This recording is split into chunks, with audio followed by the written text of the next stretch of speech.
Good morning. We're live in the Weather Channel Forecast Center. It's August 24th, 1992. History in the making as Hurricane Andrew is now making landfall in South Florida. We're talking about the Miami area. Let me show you the latest radar out of here. And you can see the eye of the hurricane coming through Biscayne Bay right now, so it's calm under that eye. But up to the north, we've had reports out of the Hurricane Center, which is just on the northern side of this here in Coral Gables, of sustained winds at 115 miles an hour with gusts up to 152. That is very close to where Dennis Smith is right now. Dennis, give us the latest on what you're experiencing. Obviously quite a bit. Yes, we certainly are. In fact, the winds continue to blow us around, and I could pretty well verify that we've probably seen that 120 plus even here. We've had, over the last hour, a lot of the roofing around the particular structure we're in getting peeled off. We've heard some more glass shattering. Again, we haven't been with power for a couple of hours now, and the winds have just dramatically come up. You reported the Hurricane Center, which is not too far from where we're at, had a peak gust of 152. We have seen palm trees literally bend in one direction and snap back up, upright again. We've heard and seen some of the tree limbs snapping. I'm kind of getting a sandblasted effect because of the pebbles on the roof are kind of being blown around as well. We have not experienced any calmness, though. I mean, it has been continuous increase in the winds. So as far as our exact position in relation to the eye is kind of hard to determine, but we are starting to feel the wind shift around a little bit.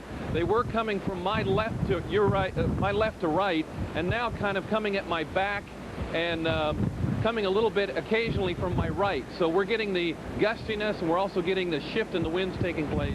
But as you pointed out, I think we're just about at the peak we're gonna feel in the Coral Gables area right now. Jim? All right, Dennis, thank you very much. John Hope joins us now, and John, obviously he's right in the middle of things. The full fury of the hurricane is there now. That's as bad as just about it's going to get, because they've already had gusts over 150 miles an hour at the National Hurricane Center, which is right there near where Dennis is.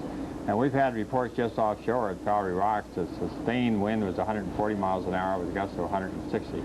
So it is a good Category 4 hurricane. It is making landfall. It's sped up a little bit, and now it's going a little bit faster than it was, so it's going to be racing across the southern tip of the state and affect the communities on the other side. Naples, for example, Marco Island. They'll be north of the center, I think, so their winds are going to be offshore. And the onshore winds south of the eye, as it emerges on the west coast, are going to be down pretty much in non-populated areas. But it's going to race across there and do a lot of devastation, especially underneath that eye wall. Now, what about storm surge? Biscayne Storm Bay surge right is there. the other thing. Of course, we'll have to wait and see how high it got, but it's coming in right at the time of high tide. We are fearful that they'll have as much as 13 feet above normal in right there in Biscayne Bay, and that could do a lot of damage as well. And on Key Biscayne, these big ocean waves are coming in on top of the high tide generated by the hurricane. A lot of damage potential there too. We got a new advisory in just before we went on the air. The pressure went down to 932 millibars. Was there some strengthening before it made? Oh yes, there was. There had been some weakening early in the evening. Of course, we were down to 922 millibars pressure and 150 mile-an-hour winds at one time, and then it dropped off. But just as the hurricane was approaching land, it got better organized once again, and I think the winds picked up just a bit. All right. Thank you very much, John Hope. We'll continue to check in with all sorts of things here as we continue to get updates, folks. And I just want to pass along one thing here. The Fort Lauderdale Area Red Cross issued an urgent plea for bread and water, saying the trickle of evacuees reported to the shelters is turning into a flood there, so they need lots of help with bread and water. So if you could help them out, that would be greatly appreciated.